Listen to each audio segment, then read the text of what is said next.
alături de mine pe Teo Achinola, activist și fondator Diaspora Solidarity Group. Bună, Teo! Bună, Denisa! Îți mulțumesc mult că mi-ai acceptat invitația și mă bucur să fiu astăzi cu tine. Și eu îți mulțumesc foarte mult pentru invitație. Sper să avem o conversație plăcută și utilă pentru ascultători. Pentru început, ne poți spune ce te-a motivat să fondezi Diaspora Solidarity Group și care a fost viziunea ta inițială pentru această organizație? Povestea de Diaspora Solidarity Group e o poveste destul de interesantă, iar motivația a venit dintr-un amestec de realitate dură și chemare personală, pot spune.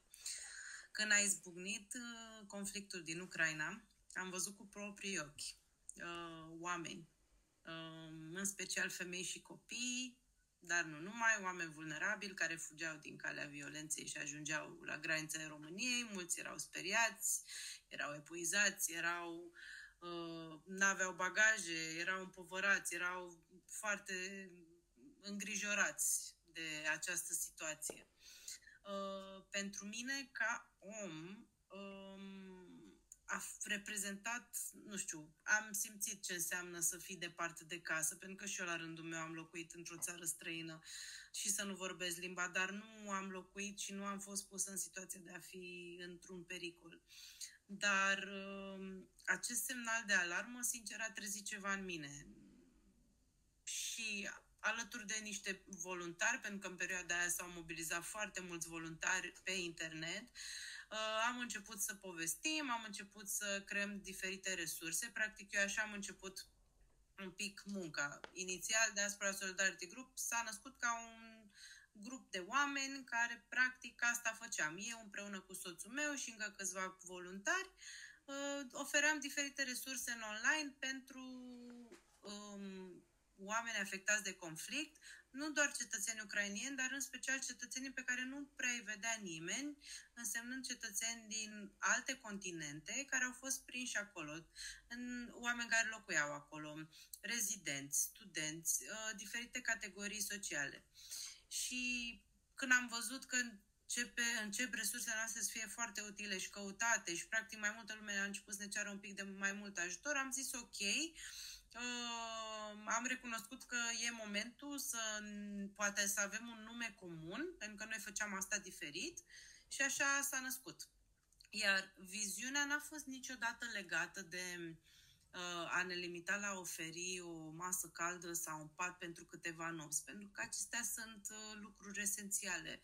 Noi ne-am dorit ca Diaspora Solidarity Group să fie mai mult, să fie un răspuns de urgență, o rețea de sprijin pe termen lung, un spațiu unde oamenii nu sunt refugiați sau oameni afectați de conflict, ci sunt oameni cu demnitate care au dreptul să-și reconstruiască viața și să se readapteze. Drept urmare, noi și acum, deși conflictul a izbucnit acum câțiva ani, noi suntem în contact cu oamenii care ne-au fost beneficiari. Împreună cu mai multe organizații am avut, practic noi ce făceam? Noi preluam sau ajungeau la noi dintre acești oameni și spuneau am nevoie de asta, am nevoie de asta. În prima oară noi făceam un assessment dacă ei aveau diferite nevoi și încercam să fim un fel de conectori ai acestor oameni. Și ne-am dat seama că putem face foarte bine și putem face chiar și noi. Ne-am ocupat foarte mult de a fi o punte între noi și comunitățile locale și ce ne dorim foarte mult e ca aceștia să fie integrați și nu doar în România, vorbim de toată Europa și chiar și restul lumii, pentru că avem niște oameni care noi i-am ajutat să vină în România, care au plecat chiar și în America. În spatele ideii a fost convingerea că noi ca oameni suntem extraordinari și avem o forță extraordinară și sigur, chiar dacă nu avem în acest moment resursele necesare, putem ajuta alți oameni în situații vulnerabile și putem, prin acest eveniment, să construim o societate mai empatică și mai inclusivă. Și, drept urmare, de aceea Diaspora Solidarity a rămas după atâția ani. Continuăm și avem proiecte cu tineri și cu oameni vulnerabili. În continuare ne ocupăm de ceea ce înseamnă migrație și încercăm să schimbăm mentalități, dar nu numai. Credem foarte mult în educație și De aceea și proiectele noastre sunt congruente cu această viziune. Ce frumos! Ne-ai putea vorbi un pic și despre cele mai mari provocări pe care le-ai întâmpinat de-a lungul înființării și dezvoltării acestui ONG? Sigur. Putem spune chiar de la începuturi, provocările au fost foarte multe și diverse. Cum am zis, ONG-ul s-a născut dintr-o nevoie, neapărat dintr-o dorință de a schimba lucruri în felul ăsta. Cea mai importantă, iar și prima provocare a fost provocarea timpului și a resurselor. În mijlocul unei crize, practic fiecare moment și fiecare minut și fiecare secundă contează. În primele luni am lucrat zi și noapte. Deci absolut zi și noapte pentru a răspunde urgențelor. Preluai telefoane, preluai mesaje, citeai ce se mai întâmplă în zonă. Noi nu vorbim, oamenii care lucrează chiar și acum pentru Diaspora Solidarity Group, nu suntem vorbitori de limba rusă sau ucrainiană. Drept urmare, a fost foarte greu și trebuia să facem un dublu efort și nici nu aveam acum AI la îndemână să poți să faci aceste traduceri foarte ușor. Încercam să găsim tot felul de resurse pe care și noi să le distribuim mai departe.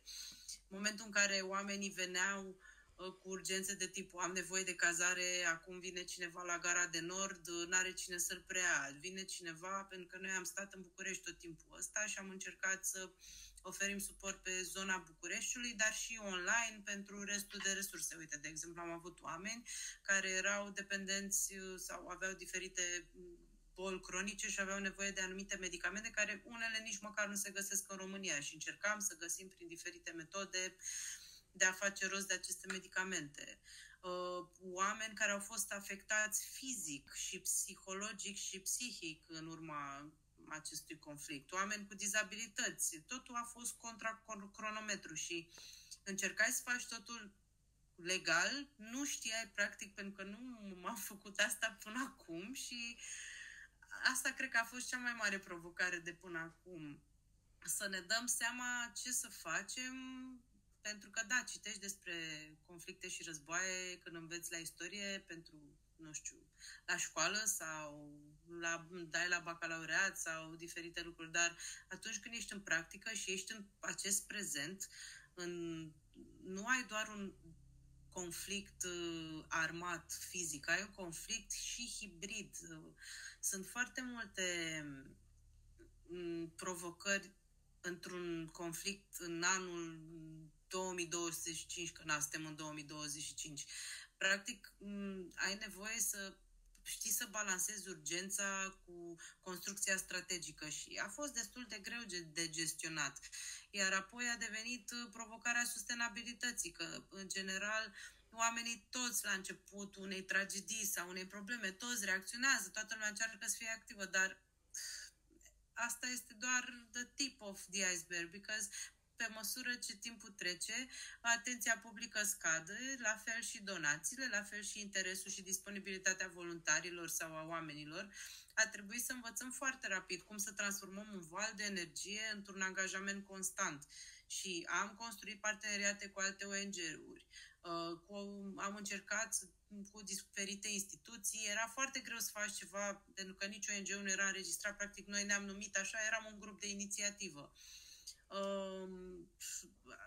Cu mediul privat am încercat să vedem cum putem să ajutăm să obținem diferite resurse. De exemplu, avem niște oameni care au venit și au reușit să obțină cazare printr-un anumit ONG sau printr-o anumită companie la un hotel, dar n-aveau mâncare inclusă. Și ce faci? Că noi suntem oameni de rând cu toții și trebuie să vorbești la pizzerii, încerci să vorbești cu diferite firme, dacă pot dona, dacă pot ajuta. Și cel mai important mi se pare că trebuie să continui acest sprijin și această muncă și când camerele de filmat dispar. Pentru că mulți oameni, sincer, s-au implicat pentru că era acest nu știu, era trendy la început, dar după au renunțat. Iar acești oameni sunt încă, în timp ce noi vorbim, sunt încă oameni care au nevoie de aceste lucruri. Evident, avem o infrastructură, avem legi în acest... copiii au acces la școală, inițial țin minte când au venit primii refugiați, nici măcar nu aveau unde să schimbe bani. Am întâlnit atât de multă dezinformare și atât de multă ură. Mi se pare că atunci când apar comunități vulnerabile, apar și voci care încearcă să instige împotriva lor. Am văzut tot felul de mesaje și cred că ai auzit și tu sau ați auzit și voi referitoare la refugiații sunt pericole sau poveri, ne iau banii copiilor noștri. Pentru noi a fost și acesta este unul din lucrurile principale chiar și în prezent, din punct de vedere al activității noastre, lucru pe care încercăm să-l facem. Să combatem această dezinformare cât putem noi și nu este simplu să lupți sau să încerci să te ridici împotriva urii, pentru că este esențial să arăți că umanitatea și empatia sunt mai puternice decât frica și manipularea și este greu și chiar și nouă ne-a fost frică, pentru că mulți oameni nu ai de unde să știi dacă te lupți cu boți, te lupți cu oameni reali care au anumite interese. Și am avut foarte multe lucruri, adică primeam tot felul de telefoane ciudate, dar au trecut, acum continuăm și lucrurile sunt mult mai liniștite, dar da, au fost niște provocări pentru început care... Eu fac voluntariat de la 14 ani. Nu am fost pregătită pentru așa ceva, nici la aproape 30 de ani. Nu cred că aș fi fost pregătită pentru așa ceva în viața asta, dar uite că s-a întâmplat și m-au întărit pe mine personal, dar cu un preț destul de... pentru că încă mai sunt momente în care vezi niște lucruri în online și parcă simți acele senzații. Mă bucur că ne-ai împărtășit provocările și că ne-ai arătat și latura asta, nu doar latura pozitivă și și rezultatele frumoase, dar și munca depusă. Ce satisfacții personale și profesionale ți-a adus munca în cadrul acestei organizații? Cred că cea mai mare satisfacție pe care o are oricine care face voluntariat sau este în mediul ONG, chit că e un grup de inițiativă sau un ONG formal, este faptul că faci bine și că vezi oameni care sunt bine. Pentru mine asta este cea mai mare satisfacție, faptul că în momentul în care pun capul pe pernă știu că am făcut ceva care a contribuit în bine la viața unei persoane. Mai în detaliu aș putea spun că pe plan personal nu doar că m-a schimbat fundamental Diaspora Solidarity Group. În primul rând am învățat ce înseamnă să văd solidaritatea în acțiune, să ajuți oameni din medii diferite când poate n-ai niciun fel de instrument la îndemână, n-ai niciun fel de armă, în ghilimele. Mai ales oameni din medii foarte modeste, și ce mi-a plăcut cel mai mult să vezi cum oamenii se mobilizează pentru a ajuta pe alții, pentru că au fost momente extrem de emoționante. Nu știu, când am avut în primele zile ale războiului, nici nu începusem bine să facem acele resurse și au început să ne contacteze oameni. Și noi am cunoscut o mamă care a dat naștere unui copil, deci copilul avea 4-5 zile, exact în ziua de dinaintea începerii războiului, și ne-a sunat cu video să ne arate că este adevărată și este autentică și dacă o putem ajuta, cum poate ieși. Norocul fusese că născuse natural, pentru că altfel era mult mai complicat, și am ajutat-o să vină în țară și faptul că tu, doar prin propria dorință și puțin efort, pentru că nimeni n-avea genul ăsta, eu n-am avut de genul ăsta de experiență înainte, îmi pare că asta e una din cele mai mari satisfacții și clipele astea îți dau sens chiar și în cele mai grele zile.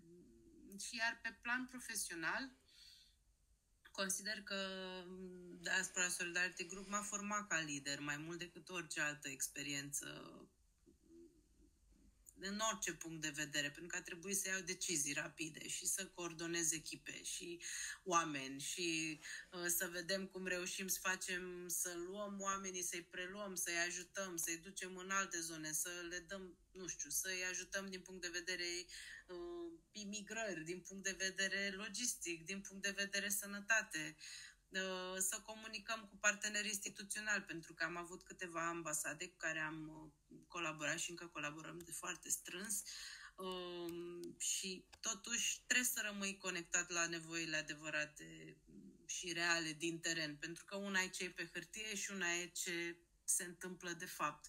Și cred că cea mai mare satisfacție profesională e că au ajuns oameni care povesteau despre organizația care era, nu știu, noi am fondat-o, practic, ea a luat naștere când a început conflictul, dar noi câteva luni mai târziu, când lucrurile au început să se mai liniștească, să existe oarecare stabilitate din punct de vedere flow al refugiaților care veneau în România și plecau mai departe, când foarte mulți oameni vorbeau despre ce face diaspora și câte lucruri se întâmplă în diaspora și eram ok, dar diaspora sunt niște oameni, adică nu avem conexiuni, suntem niște oameni care pur și simplu am făcut aceste lucruri și asta este cea mai mare satisfacție pe care poți să o ai, că sunt practic eu cum văd lucrurile din punct de vedere nu doar voluntariat, dar și implicare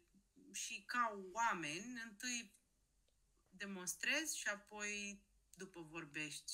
Drept urmare, noi facem munca asta de 3 ani și abia de curând începem să mai povestim ușor despre momentul ăla, pentru că abia acum parcă ne-am mai revenit un pic emoțional. Am văzut că ești un cetățean foarte activ și voiam să te întreb cum reușești să aduci un echilibru, să ai un echilibru printre multiplele roluri pe care le ai în Europuls, în Girls Go International Bucharest.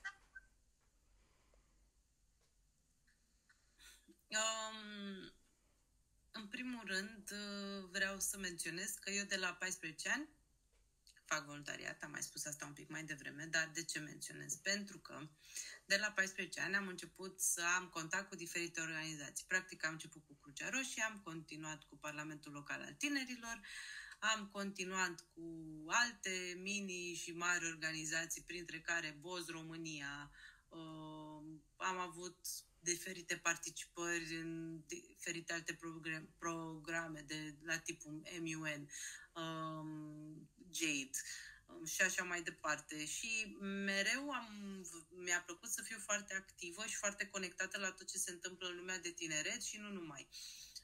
Echilibrul n-a fost niciodată simplu, acum nu o să mint să spun că e ceva ușor, dar am început și mi-a plăcut să-l construiesc cu răbdare și fiind parte din mine această identitate de youth worker, mereu am jonglat cu ele destul de mult, pentru că aceste roluri nu sunt în competiție, ci se completează. De exemplu, la JAKE fac parte din Consiliul Director și reprezint departamentul de digital. Zona de digital este o zonă foarte dragă mie, cred foarte mult în aceasta și, drept urmare, am timp la dispoziție și resurse încât să le pot aloca între acolo. Lucrez și mă concentrez foarte mult pe zona de digital, dar și pe zona de sustenabilitate. Și nu doar în JAKE, ci și pentru Diaspora Solidarity Group. Iar la Europuls, ce îmi place foarte mult, pentru că am partea asta de activist, îmi place să contribui la dezbateri de politici europene și nu numai, la diferite proiecte care ajută tinerii să devină mult mai implicați în ceea ce înseamnă viață politică, să descopere, la fel, prin demersurile Europuls contribuim la combaterea discriminării și a dezinformării și a educației tinerilor. La Girl Gone International coordonez cea mai mare comunitate de femei expate din România, în București, alături de 4 domnișoare minunate. Practic și multe alte lucruri, dar toate acestea au un singur fir roșu.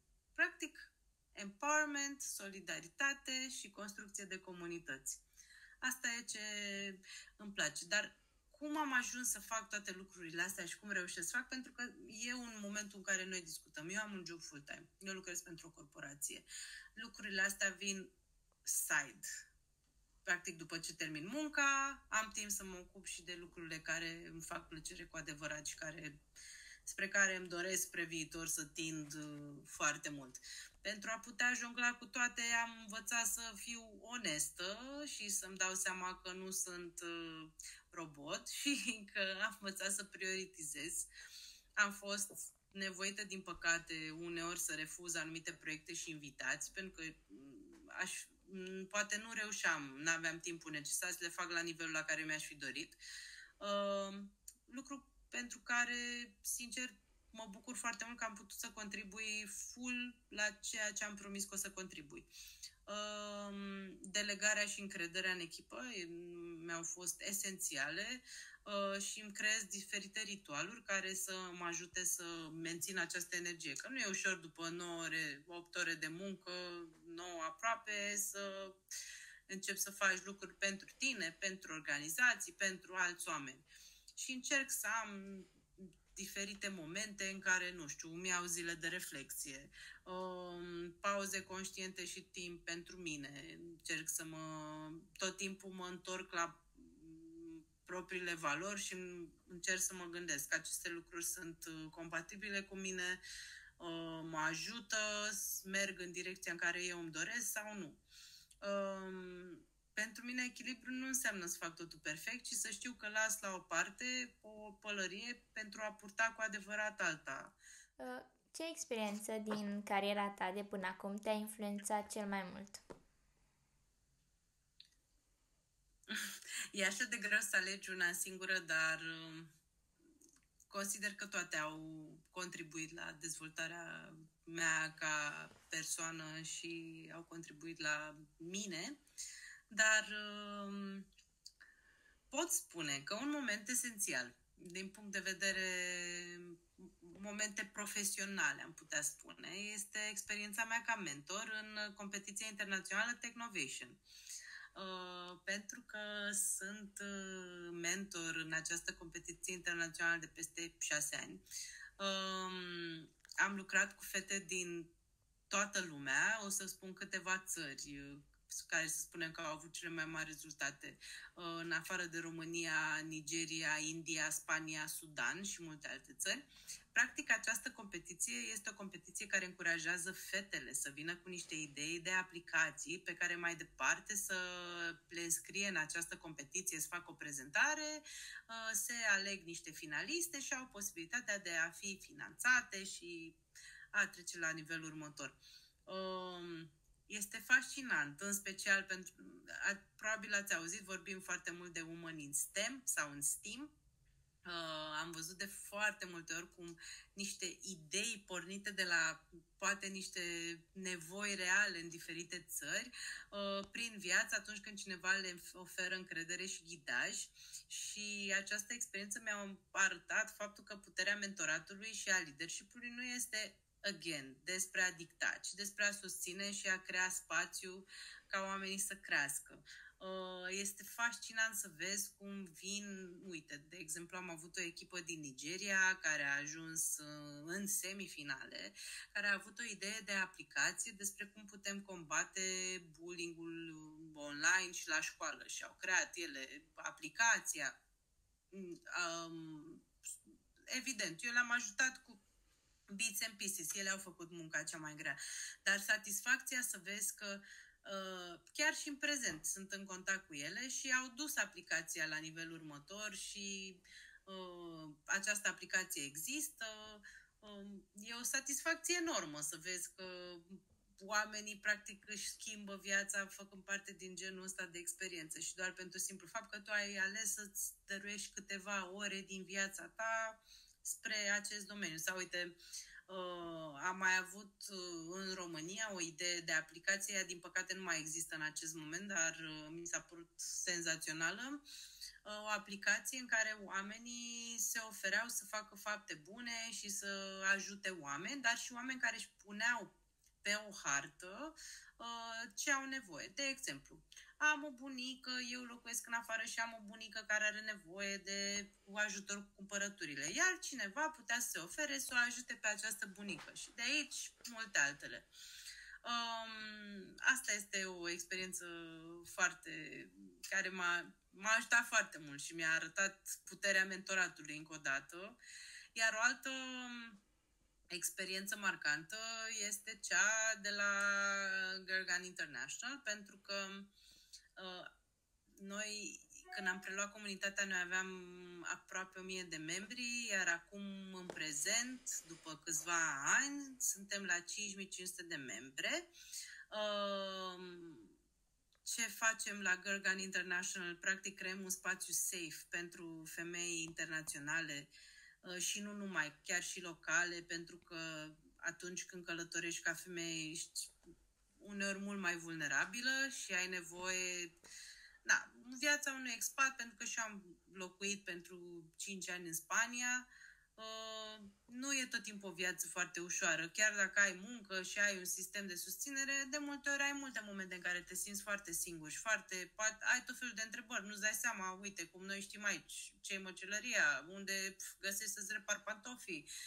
În multe țări sunt mult mai diferite sistemele și e mult mai greu să-ți dai seama singur, mai ales dacă nu vorbești limba. Și multe femei se simt foarte singure și deconectate, iar ce face Girl International este să le aducă împreună și prin aceste evenimente mici, diferite activități sportive, nu știu, picnicuri, impactul comunitar se construiește prin relații autentice și asta mă ghidează întotdeauna.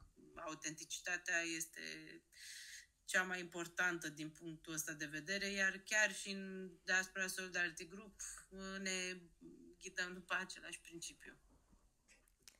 Poți să ne vorbești un pic și despre cele mai importante lecții pe care le-ai învățat de-a lungul carierei tale și cum le aplici în prezent? Cele mai importante lecții? Greu de făcut un top, că din punct de vedere carieră mereu înveți lucruri, mai ales dacă ești deschis, dar aș spune că poate prima lecție importantă și pe care aș pune-o într-un top, așa, reprezenta faptul că schimbarea reală vine din colaborare, dar colaborare adevărată și un pic de încredere. Am văzut cum în cariera mea, în viața mea de până acum, am văzut cum se nasc adevărate proiecte și parteneriate între oameni, organizații, idei, când punem resursele împreună și când avem un pic de încredere, chiar putem construi lucruri la care poate nici nu ne-am fi gândit. De aceea cred foarte mult în colaborare. Poate și faptul că este foarte important ca un lider sau ca un om să asculți activ și nu, chiar dacă ești un expert în orice fel de domeniu, nu înseamnă automat că ai toate răspunsurile. De cele mai multe ori atunci când asculți, în special când îți asculți beneficiarii, așa afli cum îi poți ajuta cel mai mult, pentru că doar ei îți pot spune povestea lor și ce au exact nevoie. Tu doar trebuie să fii atent, să fii deschis și dispus să asculți, să pui întrebările corecte și să creezi un spațiu safe în care oamenii să aibă curaj, 1, să vină să ceară aceste lucruri și 2, să vină alții care să poată oferi soluții pentru diferite probleme. Iar cred că o ultimă lecție pe care aș menționa-o este legată de răbdare.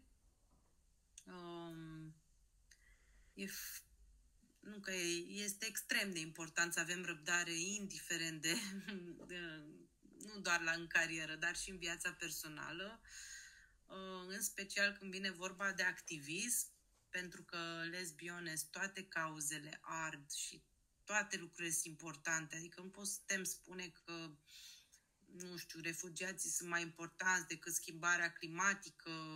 Oamenii sunt importanți, pentru că oamenii sunt în general afectați de toate aceste cauze, dar chiar dacă vrem rezultate rapide, transformările sociale și comunitare cer timp. Resursele și schimbările adevărate au nevoie de legislație, au nevoie de un întreg lanț de lucruri care se schimbe, nu doar de un simplu protest, nu cu un protest se schimbă lucruri, nu cu o petiție, ci toate acestea înlănțuite și înfăptuite. Avem nevoie de sisteme, avem nevoie de legi. Și da, mi se pare că răbdarea este cea mai grea și cea mai importantă lecție, care, nu știu, eu am rămas și încerc să le țin cu mine în toată viața mea, deoarece văd valoarea în pași mici, deși este foarte greu de multe ori, în special în situații de criză, dar orice mică acțiune și orice pas făcut înspre o direcție contribuie la un impact mai mare și încerc să aplic toate lucrurile astea de care am vorbit și toate aceste lecții în lucrurile pe care le fac și nu doar când fac un lucru pentru organizație, nu știu, organizez un eveniment sau particip la o dezbatere, ci și în viața mea de zi cu zi.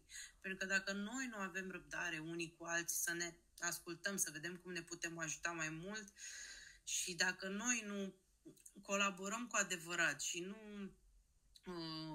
încercăm să ne ascultăm, să vedem de fapt ce vrem să facem, nu reușim. Și pentru acest lucru eu sunt listată ca mentor pe o platformă ADP List, în care oameni din diferite medii, nu neapărat business, orice fel de medii, caută mentori. Vor de multe ori să verifice o idee, vor să verifice o teorie. Sunt curioși de niște lucruri în altele, așa că oricine, oricând are o întrebare, are o inițiativă, consideră că pot contribui, că pot veni cu o idee, anytime, nu ezitați, scrieți-mi, contactați-mă, o să dedic timp și sper să fiu de ajutor.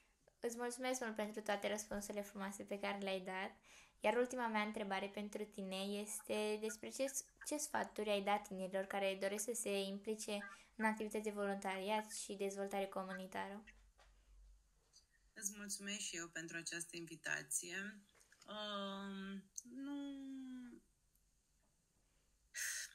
Când vine vorba de sfaturi, e destul de delicat și de multe ori încerc să nu ofer sfaturi nesolicitate, dar în acest caz vreau să, dragi tineri, vă încurajez să vă dați seama cât de binecuvântați sunteți pentru oportunitățile pe care le aveți acum, pe care poate părinții voștri nu le-au avut. Bunicii nu mai spun. Sunt oameni în 2025 care nu au aceste oportunități, n-au acces la internet, n-au acces la conferințe, proiecte și așa mai departe, voluntariat. Așa că, încă o dată, dați-vă seama ce beneficiu e de a fi născut în acest spațiu, în acest moment, și profitați de toate acestea. Înainte de toate, începeți acum, nu mai așteptați nicio clipă, nu există niciodată un moment perfect, nu ai cum să fii pregătit complet pentru nimic niciodată. Implicarea și totul începe cu pași foarte mici, participi la un eveniment, poate ajuți un prieten, poate te alături unei campanii, semnezi o petiție online, distribui pentru prietenii tăi, participi la un protest. Fiecare gest contează și pe măsură ce capeți experiență, îți vei găsi cu siguranță locul care ți se potrivește. În același timp, pentru că vorbim foarte mult de sănătate mentală și nu numai despre sănătate mentală, despre sănătate în general, v-aș sfătui să vă învățați limitele și să le cunoașteți și să le respectați, pentru că voluntariatul, dar și activismul sunt intense și de multe ori consumatoare, în special când lucrezi cu diferite categorii foarte vulnerabile, când ești expus multor situații foarte dureroase și nimeni nu te pregătește, oricât ai citit și te-ai pregătit și ai impresia că știi, nu știi până nu ești acolo. Și vă încurajez foarte mult să alegeți cauze și comunități care vă inspiră, poate sunt compatibile cu valorile voastre, unde vocea vă este ascultată și unde nu simțiți că doar vă dedicați timp și nu... unde simțiți că faceți cu adevărat o diferență, alegeți genul de proiect sau de oportunități sau orice ați face în viața voastră, unde un mediu în care simțiți că mediul vă hrănește energia și simțiți că aveți mai mult sens. Și nu în ultimul rând, căutați mentori, căutați rețele, întrebați, puneți întrebări, încercați să vă informați, dar cel mai important, după ce faceți toate aceste lucruri, ok, căutați mentor, vă conectați la diferite rețele, grupuri, aflați de mai multe ONG-uri și așa mai departe, vedeți diferite informații. Încercați să gândiți cu propria minte și cu propriile valori și cu propriile sentimente. Tot timpul, mai ales că dacă sunteți la un moment dat într-o perioadă vă simțiți pierduți, întorceți-vă la sine și la ceea ce vă place și vă doriți cu adevărat și ceea ce vă definește și sunt sigură că o să faceți alegerile cele mai bune. Ce drăguț! Îți mulțumesc foarte mult, Teo, pentru deschidere, pentru răspunsuri și pentru timpul acordat. Și eu îți mulțumesc mult de tot, Denisa, și felicitări pentru această inițiativă. Cred că avem nevoie să cunoaștem foarte mulți oameni care, nu știu, poate mai fac lucruri, poate inspiră și alte persoane și îți doresc mult succes în continuare. Mulțumesc mult! Vă mulțumesc și dumneavoastră că ați vizionat. La revedere!